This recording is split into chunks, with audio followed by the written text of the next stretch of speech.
السلام علیکم ورحمۃ اللہ وبرکاتہ۔ جی ناظرین، ایک بار پھر آپ کا خیر مقدم ہے التکبیر یوٹیوب چینل پر۔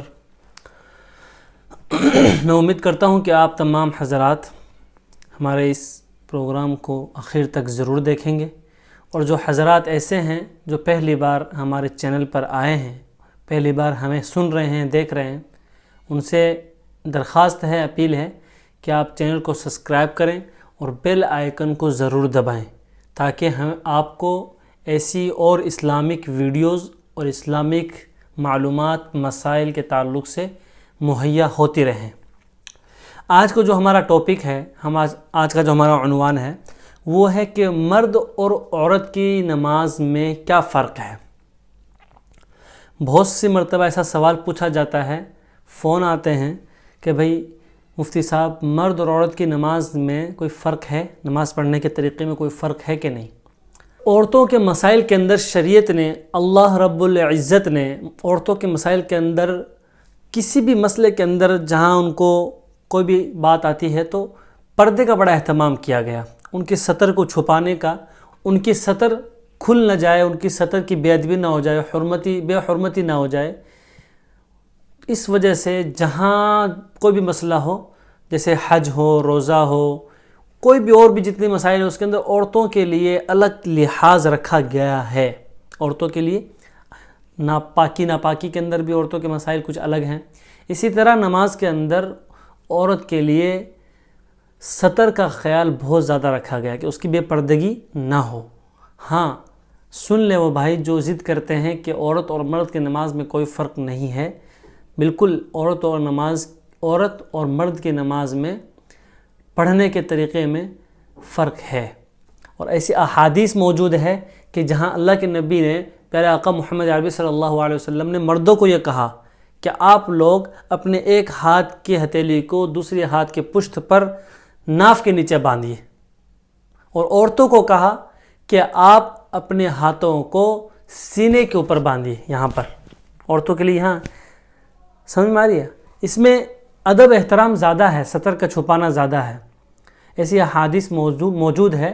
بہت سے لوگ کسی غلط نظریات اور باطل نظریات شخص کے چپیٹ میں آ جاتے ہیں اور ایسی باتیں کرنے لگتے ہیں۔ ایسی احادیث موجود ہیں۔ پیارا آقا محمد عربی صلی اللہ علیہ وسلم کی پیارا آقا محمد عربی صلی اللہ علیہ وسلم کا گزر ہوا، دو عورتوں کے پاس وہ نماز پڑھ رہے تھے، ان کو کہا کہ آپ اپنے ہاتھوں کو سینے کے اوپر باندھیے، ٹھیک ہے۔ اور جیسے مرد حضرات کے لیے یہ ضروری ہے نماز کے اندر کہ وہ نیت باندھ رہے ہوں تو وہ اپنے ہاتھوں کو، چادر اگر اوڑھی ہوئی ہے تو چادر سے باہر ہاتھ نکال کر اپنے ہاتھوں کو کانوں کے لو تک اٹھائے۔ ہاں، سردی کی جو حالت ہوتی ہے، بہت زیادہ سخت سردی ہے، اس کے اندر چادر کے اندر ہی انسان کر سکتا ہے، لیکن عورتوں کے لیے یہ ضروری ہے کہ وہ اپنے دوپٹے کے اندر ہی اپنے ہاتھوں کو اٹھائے۔ فرق ہوا کہ نہیں؟ عام حالت میں، عورتوں کے لیے عام حالت میں ہے، مردوں کے لیے صرف سردی کے اندر ہے۔ سمجھ میں آ رہی بات؟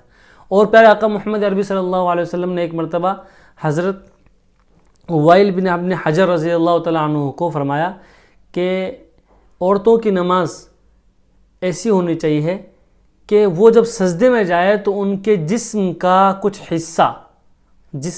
حصہ زمین کو لگنا چاہیے۔ تو ہم دیکھتے ہیں کہ عورتیں سجدہ کرتی تو پوری زمین کو ایسے چمٹ جاتی ہے۔ وہاں لوگوں کو ایسا خیال آتا ہے کہ یار یہ عورتیں نماز الگ کیوں پڑھتی ہے، مردوں کا طریقہ تو الگ ہے۔ سمجھ میں آ رہی بات؟ اور جیسے مردوں کے لیے کہا گیا کہ آپ سیدھا پیر جو ہے اس کو کھڑا رکھیے اور الٹے پیر کو آپ لٹا کر اس کے اوپر بیٹھنا ہے، لیکن عورتوں کے لیے ہے کہ وہ دونوں پیروں کو سیدھی جانب نکالے اور اپنی سرین کو زمین پر رکھے۔ سجدے کے اندر بڑا خاص لحاظ رکھا گیا ہے۔ تو اس طرح یہ بات واضح ہو جاتی ہے کہ مردوں اور عورتوں کی نماز میں پڑھنے کے طریقے میں فرق ہے۔ عورتوں کے لیے سطر کا، پردے کا لحاظ رکھا گیا ہے، شریعت نے یہ خیال کیا ہے، اور مردوں کے لیے وہ بات نہیں ہے۔ میں سمجھتا ہوں کہ آپ کو میری بات سمجھ میں آ رہی ہوگی، اور انشاءاللہ ہم ایسے اور بھی پروگرام آپ کے سامنے پیش کریں، لے کر آئیں۔ آپ کوئی بھی مسئلہ ہو، کوئی بھی آپ کو سوال ہو تو آپ کمنٹ باکس میں جائیے اور اپنے سوال کے بوجھ کو وہاں ہلکا کیجیے، انشاءاللہ آپ کو تشفی بخش جواب ملے گا۔ اب میں اجازت چاہتا ہوں۔ السلام علیکم ورحمۃ اللہ وبرکاتہ۔ سبسکرائب کیجیے ہمارے چینل اور دبائیے بیل کا آئیکن تاکہ آپ کو ریگولر نوٹیفیکیشن اپڈیٹس مل سکے۔